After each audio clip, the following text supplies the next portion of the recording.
When people want uniforms, they want them fast, they want them tomorrow, and they have to be the same time after time. If they're not, people call us up. Buy New Zealand made. I am passionate about it. That's why I've kept our factory alive.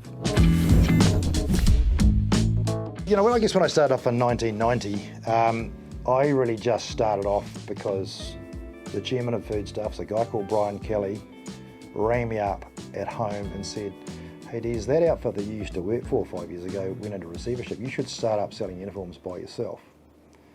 Now, when a guy like that rings you up at home, I thought, actually, you know, he might be right. So that kind of was a little bit of the catalyst to sort of push me off the shelf, so to speak, right? So when I started, it was just me, right? Me and my wife, and then after a while, you know, sort of probably me and my kids. But after a while, I kind of ran out of kids, right?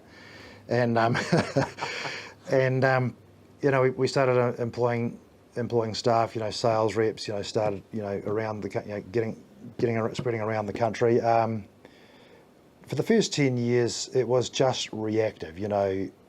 The other outfit used to make this. Can you make it? Yes, we can. Okay, great, you know. And then we sort of moved into kind of more proactive stuff, right? So along the way, we grew. We had to bring in people with talent. You know, I've got people working with me for two or three degrees in the textile industry. You know, wow. I've got a guy that works for me that used to be an auditor for Marks and Spencer. These are really technical people that do a really technical job, but we've got a really high standard that we play at, and we sell uniforms, and they have to be the same time after time. If they're not, people call us up. So yeah, I guess I've got, you know, second generations coming through now. I've got 5 kids working for me. You know, we've got over 3,000 accounts. We've got probably 250, 300,000 garments in stock.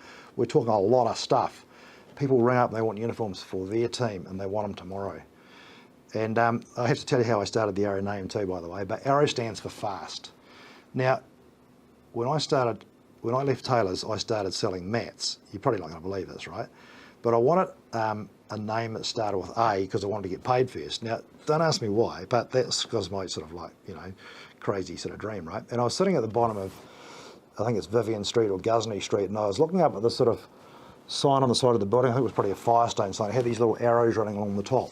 And you know, it's a silly little thing, but, you know, when I was going to start selling mats, you know, I decided that I'd chop them up in the shape of an arrow so that when I left them with people, people would know that's what it was. And that's where the Arrow name came from. So it stuck, right? And then along the way, when the uniform started to take off, we kind of divested Matt, sold it off, and those guys have got another great little business themselves, you know. But so that's where the Arrow name came from. But these days, Ryan, it stands for fast. We got going because we were fast. We were fast to the opposition. We still, that's what we still try and do. When people want uniforms, they want them fast. They want them tomorrow. And then what's the benefit of an organisation that maybe is a corporate that hasn't put uniforms in place because they think, do you know, our staff, as long as they're tidy, we're happy. What are they leaving by not having a branded solution for, you know, front, you know, customer-facing workers? I think it's as much about their brand as about our brand. I can tell you a couple of stories. We had a gentleman come in one day, and he's starting a fish and chip shop, takeaway shop, out there. And he came in and he said he wanted 30 chef's jackets. Now, back in those days, chef's jackets, in order for 30 jackets was a really big deal. We would have had them in stock. He probably came in and wrote a cheque for them and went away. And I said to him, you know, what are you doing? Oh, we're opening a fish and chip shop over in Waterloo, I think it was. And so, oh, great, you know, well, you know, hope it goes well, all the best, you know. Now, we decided to go past this fish and chip shop. I know he said that the reason he was buying chef's jackets because his reasoning was that if people drove past and saw chefs cooking fish and chips, they must be good. Next level. Yeah, so we went past, sure enough, the store was really busy. We know they were good fish and chips. Well, he sold that shop probably within about 18 months, a couple of years. And the next time we went past, there was one guy in there looking fairly forlorn, and the whole magic had gone out of the shop, and the windows were dirty. And to me, I think that, you know, so why do people wear uniforms to kind of lift the whole profile of the business? And I think he did that really well. That was kind of a lesson to me. It's interesting that, you know, you bring up that point, because what that speaks to is that deeper level of, you go to a place, you don't necessarily know whether it's clean or whether the medical procedure is done correctly because you're not an expert at it.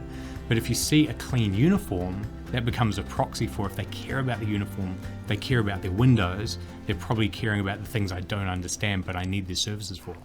Getting back to what is important about brand, I want to tell you a story about beef and lamb New Zealand. There's a guy there called Rod Slater, interesting bloke, and their colours are black and green, I suppose, and they sell beef and lamb.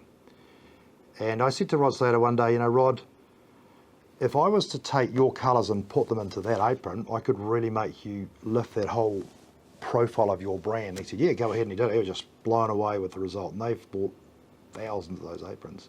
And he said to me many times that he just felt that it was that apron and what we did with it that made that whole program, probably the whole beef and lamb thing, come alive. It fitted in with their branding, it was on TV. Let's take a look at it. And I think that's the other thing that at Arrow we do well. We can take people's brand to the next level and showcase who they are as brands. Huh. So this is okay to if someone's got an idea around this for their business and they only have 10 staff or 100 staff, is Arrow uniform? Are you interested in that? Absolutely, yeah. Because small businesses have become good businesses. And all of this embroidery, this is all done by you as well? Done in New Zealand, yep. Fantastic. It's good quality too. Is that's quite a heavy fabric? Yeah, it's made to a particular specification. And that brings us on to another point, Ryan, longevity. Sometimes, the stuff we make is such a good quality, it lasts for ages, but that's good. I was in a laboratory the other day, and they were trying to describe a gown they had to me. And finally they said, oh, we've still got some out the back, we still use them, but you can't have it. And I pulled it out, and it was one of ours we made about 15 years ago. And made in New Zealand, like that is ridiculous. For a garment that is worn 5 times a week, commercially laundered, day after day, to be 15 years old, it actually made me feel pretty cool. You asked me, am I a passionate Kiwi, and why I was passionate about it? Because I am passionate about it. That's why I've kept our factory alive. We were a bit slow to recognise the shift to imported manufacturing, and we kind of got squeezed into a corner because we're still trying to manufacture garments, for this price, and people were selling for this price. And slowly we had to start pivoting. So eventually we used to have to start buying offshore, and we did that. We were a bit slow, I admit that, right? Because deep down, I'm a Kiwi. I still believe in that really, really passionately, right? But I think I can see a shift coming back. We're getting more and more inquiries. I see in government tenders the rating for pricing is coming down. It's more about broader outcomes for New Zealanders. That really syncs with me. I like that. There's those 5 criterias rather than just the cost, like broader outcomes. What can you do for your local community? Yep, how absolutely. will this benefit? And I'm making this up a bit, but whereas price, it used to be 40 or 50 or whatever it was percent, it's down to 15, 20%. And I think that's the right thing, because we are better put back into New Zealand manufacturers and take those jobs further, and people can resonate with that. I've been to factories, overseas, Ryan, and we've got, our staff go to these sort of factories. I've been to factories that, nobody, that we won't deal with, right? They don't meet the human rights criteria, kind of sweatshops. Yeah, they are factories that nobody should deal with, and yet they're in business doing stuff for people. So, I think it's on us to kind of dig in a little bit further to some of where this stuff is coming from, and seeing what's going on in some of those places, and seeing some of the conditions that these workers have been traditionally been. I think the world's woken up to a lot of that these days, but come back to why buy New Zealand made? Because I think it's good for us, it's good for the country, it's good for the region, and in these kind of troublous times, you might say, when look at all the supply issues, getting stuff out of Indonesia. It used to take 3 weeks, now it's taking 10. Quicker to make the stuff in New Zealand. Usually you're going to pay another 10 or 20 bucks.